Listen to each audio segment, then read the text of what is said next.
Hello everybody, welcome to the Comic Gamer Movie Show. My name is Deshaun and today I am here to talk about the big announcement by James Gunn earlier today about the DC Slate. We finally have a roadmap for the first, let's say, chapter, as they're calling it, of the DC Universe. Now, James Gunn, not too long ago after being hired, kind of came out and said that him and, I can't remember that dude's name, Peter something, I can't remember that guy's name, but the guy he's working on DC have mapped out a 10-year plan. You know what I mean? So they're going even further than Marvel here. And it was supposed to include tie-in video games, tie-in comic books, tie-in TV shows, tie-in cartoon shows, animated shows. It's supposed to be a lot of shit. And we all, like, I remember hearing it at the time and being like, that is fucking nuts. But that he was planning a 10-year, he had a 10-year plan. And, you know, many of us have faith in James Gunn. Obviously, his work on Guardians of the Galaxy and the Suicide Squad and Peacemaker, and if you want to count the Guardians of the Galaxy holiday special in there too, have indicated that, you know, James can do this. Now, I have contested that outside of these very specific characters, this very specific type of tone, because, you know, although Suicide Squad is very different than the Guardians, most would agree that in terms of the vibe and the tone and the comedy, that Suicide Squad in many ways is just a harder version of the Guardians in terms of, you know, the tone and whatnot. Same with even Peacemaker. And that James going outside of that specific tone has been a hit or miss. You know, you might get Slither or you might get fucking, like, I don't know, Brightburn. You never know. So I have kind of put that out there. So I'm still not sure about that. The jury's still up on if James can produce something good, because he's pretty much, unless he's written and directed it, he's pretty much hasn't produced anything that was worth talking about. So we shall see. But today we got the full slate of the first chapter, which is, I suppose you can call it his phase 1. And really, it doesn't start until after the last 3 movies, which we already know of that the Flash is coming, that Aquaman is coming, and, you know, Blue Beetle, and movies like the Blue Beetle, and things of that nature. The things we already knew were coming. I looked down a little bit because, like, he announced so much that I just have to, like, you know, look down to report on it, because there was a lot of stuff here. And it wasn't just him giving this wasn't him, because he posted up the video on DC, so you can go check it out. I should post a link in the comments. I mean, yeah, a link in the descriptions. But it wasn't just him talking about the future. He was also confirming a lot of things. For instance, that apparently what was that? That certain shows will get more seasons. Certain shows are ending. He reconfirmed that the Batgirl was so bad that they couldn't put it out. Like he even also said that most of the characters will not play. Anybody who's playing a character in DC will not play a character going in the future in this current DCEU.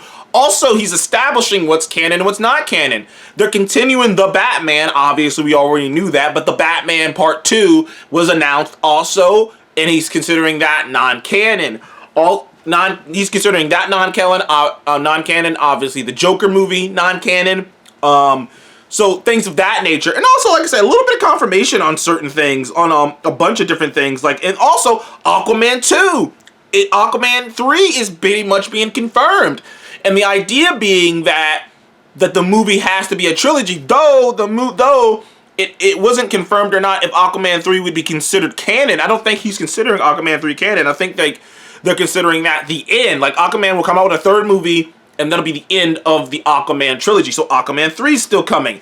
The announcement that they more elaborated on the Green Lantern show, that's still in the works, but now it's kind of evolved, because one of the things that many of us were confused about was that Green Lantern show was supposed to focus on, let's just say, not the most popular of the Green Lanterns.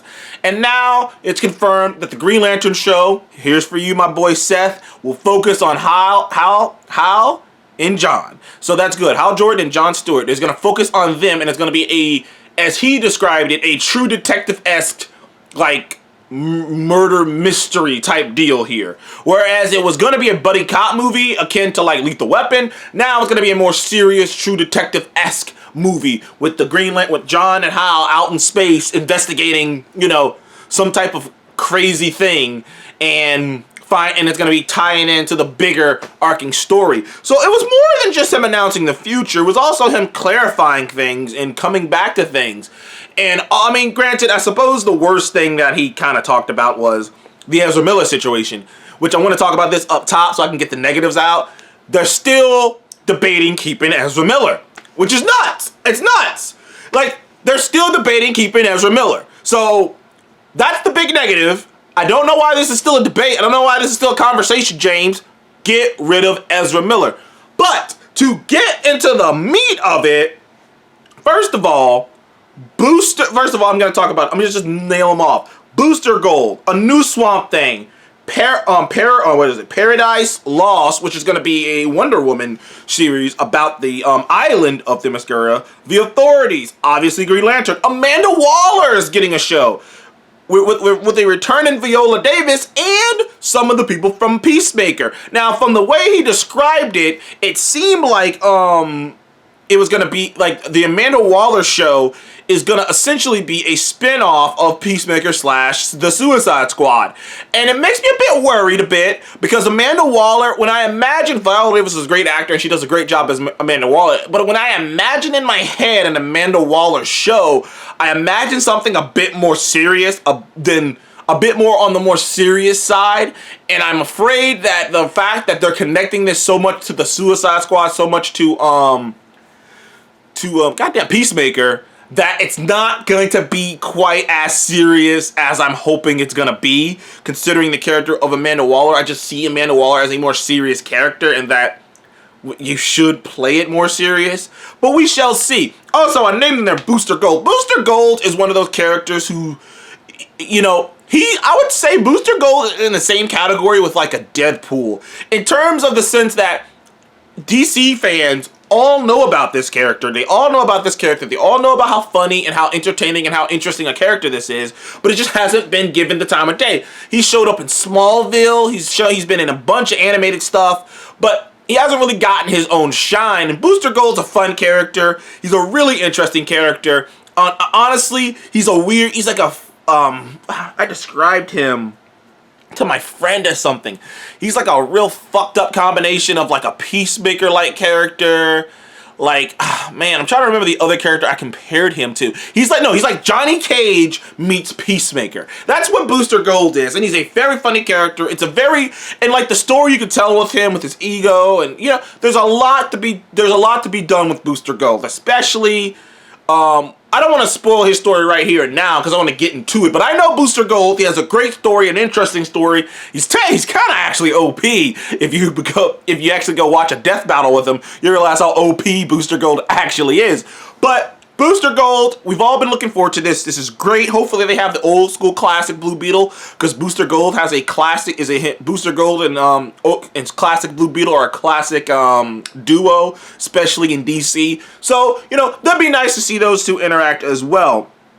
The Paradise Island, I didn't.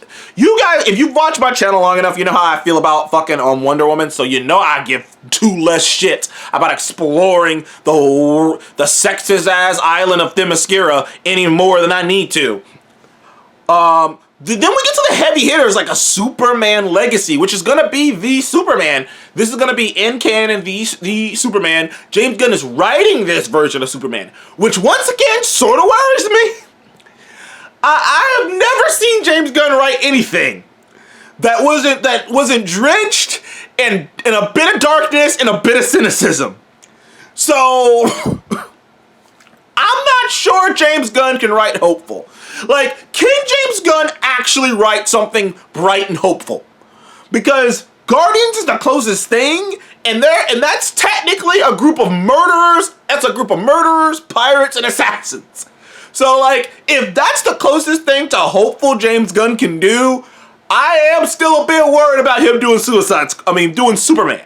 But, once again, jury's out. I'll wait to see. But it is weird when I heard he's the one writing it. I was like, oh, James, like, I've never seen you do anything not drenched in cynicism and darkness and dark comedy. Like, you know, sure, when you were with Disney, but, like, I'm a bit worried, you know, we'll see. Hopefully he doesn't go too far, you know. We'll see. But it is great to have a new Superman. We're going to have a new Superman. It's not going to be Henry Cavill.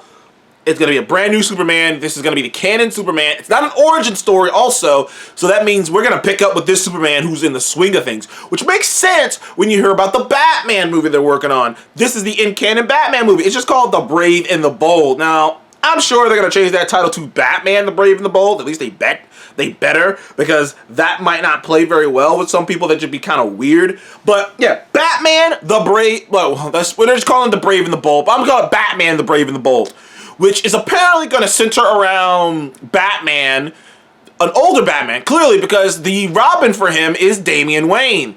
It's going to center around Batman and Damian and their tumultuous relationship and how that's going to work out between them, which then tells you, which on one hand is cool, because I've said for years that I would love to see a young Robin. There's something badass about a little kid kicking ass. Like, one of my favorite part about the Kick-Ass movies was seeing young little Chloe Moretz whooping people's ass. This like little 11-year-old, this little 12-year-old, like 11, 12-year-old just fucking up grown men because she's that well trained. And I've always wanted to see that from a Robin, is a young little Dick Grayson just fucking fools up.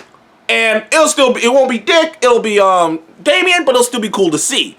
But on the other hand, it's pretty much confirmation that this Batman's gonna be older. There's a couple Robins before you get to Damian. There's Dick, there's Tim, there's a couple of them. There's like 3, like, I think ain't Damian like the 4th Robin? I think he's like the 4th Robin, if I remember correctly. Yeah, because I know it's Dick, Tim, who's the other one? I know there's another one in there. I'm always forgetting his name. But like, yeah, like, he's like I say, Damian's at least the 3rd, he's either the 3rd or the 4th Robin, so that means this Batman had been around for a while. So I'm curious of how they're going to play that. Like, how long has he been Batman? Maybe they're going to say like 10 years. Maybe they'll say like 10 years. I'm hoping they do that, because I'm really hoping that they're going to go with the grizzled Batman. But when you say Damian's going to be the Robin, now granted, they could just skip the bullshit and not have Dick Grayson. I would hate the fuck out of that. I love Dick Grayson. He is the OG Robin. He's the best Robin. I would hate not to have him, but then again, gotta wait and see. Now, that's the, like, straightforward. Also, a Supergirl movie called Supergirl, Woman of Tomorrow. Now, I'm curious how they're going to do that as well. Which, you know, honestly, when you say that, when they kind of address it and say that this version of Superman, this isn't going to be an origin of Superman, that this version of Superman has been around for quite some time, at least, you know, for a few years and that now, and his villains and rogues gallery has probably kind of rolled out, which is how they're going to skip everything. It's how James Gunn's trying to, like, launch this shit, is by not having to set any of these characters up, by just, like, all this world's already set up. So by the time you meet the Batman of the current universe of the DCU, yeah, the DC cinematic, the DC universe. Oh wait, it'd be the DCCU, wouldn't it? DC cinematic universe, whatever. But by the time you meet the Batman in this new universe, he's already had a couple Robins. He's probably had a Batgirl. He's already fought the Joker. All his rogues gallery are already out there. It's gonna be like playing Arkham Asylum or Arkham Knight, where it's just like, it's all out there. You know, this isn't an origin, you know, it's all out there. Now they probably have flashbacks and whatnot. Same thing with the Superman. So if we're gonna have a Superman who's older, Superman who's seasoned, who's a vet, it makes clear sense to have, it makes clear sense that Supergirl would be involved, would have her own movie as well, because she would be in that time period. Now, it hasn't been confirmed whether or not it's gonna be the same Supergirl who's in the Flash movie, but I assume not, depending on who they end up casting as Superman. Also, on a side note, apparently that Black Superman movie is still happening. I mean, okay. Yeah, I mean, look, I don't know. I don't know what's going on with Superman. I feel like nailing Superman is pretty fucking easy, but whatever. We'll see. We shall see. But yeah, there's a Supergirl movie. Okay. I didn't see that coming, but sure thing. All right. I mean, you know. There's a couple projects that are mysteries for me. First of all, there's this thing called Creature Commandos. I have no clue who the fuck the Creature Commandos are. There's an image of them, and they look like some fucked up version of Doom Patrol and the Suicide Squad. That's what they look like. They look like a fucked up version of the Doom Patrol / the Suicide Squad. I assume it's another group of weirdos, weird outcast weirdos, because, you know, God knows James Gunn can't write anything about not a group of outcast weirdos. So he's writing another thing about another group of outcast weirdos, and this is going to be an animated series. But as James Gunn talked about it, and at first I was like, okay, cool little animated series. But this is an in-canon animated series that the way he's casting it is, he is casting the actors. Not only will the actors who are voicing the characters voice the characters on the animated series, they will eventually play the characters live action and go back and forth between being on an animated show and live action, which is kind of batshit crazy. I've never seen that done before. I give him credit for ingenuity. I've never seen that. I've never seen, like, when a movie comes out, like, it'd be like if, let me think. It'd be like if when the sequel trilogy was coming out, that, like, I don't know, let's say Kylo Ren had an animated series that was going on parallel with the trilogy coming out. And every time, like, it'd be like if you met Kylo in an animated series and then you saw him in the movies, and the animated series was still going on while the movies were going on, and it was still all voiced by the same guy. It'd be batshit crazy. I mean, my mind's already blown over the whole Bo-Katan thing with Emily Blunt playing, well, not Emily Blunt, Emily Blunt. With the same actress voicing her and playing her live action. Now you're going to take that a step further. I have no clue who this group is, but we'll see. We'll see. And also, there's another movie that he's working on called The Authority. And from what I heard from Seth told me about The Authority, they're essentially like a fucked up version of the Justice League. Like a fucked up, Elseworld / bad version, or like I say, like kind of like US Agent is like a wrong turn version of Captain America. They're like a wrong turn version of the Justice League, and that's interesting. I actually think it might be a mistake to do this so early. Like, you're making a movie about, because this is the kind of movie you make to break up your establishment, to break up your status quo. You don't have a status quo yet. So you're making a status quo breaking movie before the status quo has even been settled. It's like, okay. So I kind of feel about, like sometimes I feel about The Boys. I'm like, when you do shocking things all the time, is it still fucking shocking? Because like at this point, I get what you're going for. And we'll see how that works out. But The Authority, I know nothing about The Authority. I know nothing about them. And it's very, we'll see how it goes. But, I think those are the big important things that were talked about. Obviously, Blue Beetle's going ahead, Steam 2. But overall, I tentatively feel positive. I don't feel negative. I just don't know how to feel. I have to see something. You know what I mean? I need to see something. Maybe after I see that first film and his vision, when I see his vision, a couple movies, then I can get a vibe for it. But it's hard for me to get too excited because I just don't know. He might be doing too much too soon. Maybe, I don't know. And that's kind of the feeling I felt when I left this whole thing. I was like, I'm not sure how to really feel about some of this stuff. While I'm excited about a new Batman and a new Superman, hopefully more accurate, I'm excited that we're embracing the Bat family. I'm excited we're getting Booster Gold. I'm excited the Green Lantern show is focusing on the characters it should. But for all of that, at least I got the Ezra thing. There's two things they announced I still don't know about. The whole thing with the animated characters weaving in and out, I'm still unsure about that.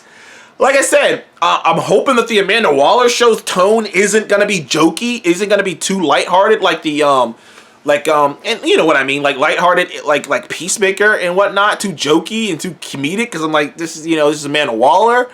I don't know. Like I said, I don't know how I truly feel. I probably won't know. I probably won't be able to give you a good answer to this, how I feel about this slate, until I actually start seeing it happen. Until the first movie comes out, which I'm not even sure when that is. Like the first movie that's officially in this slate. I don't know. But until I see that, I can't really give you a sure enough answer. But I will say I am tentatively optimistic. I am tentatively positive. I am tentatively looking forward to seeing what happens. Can't be any worse than Zack Snyder. It's all uphill from there. Anyways, thank you guys for joining the Comic Game Movie Show. Please leave me a like and subscribe, and I'll see you guys on the next one. Goodbye.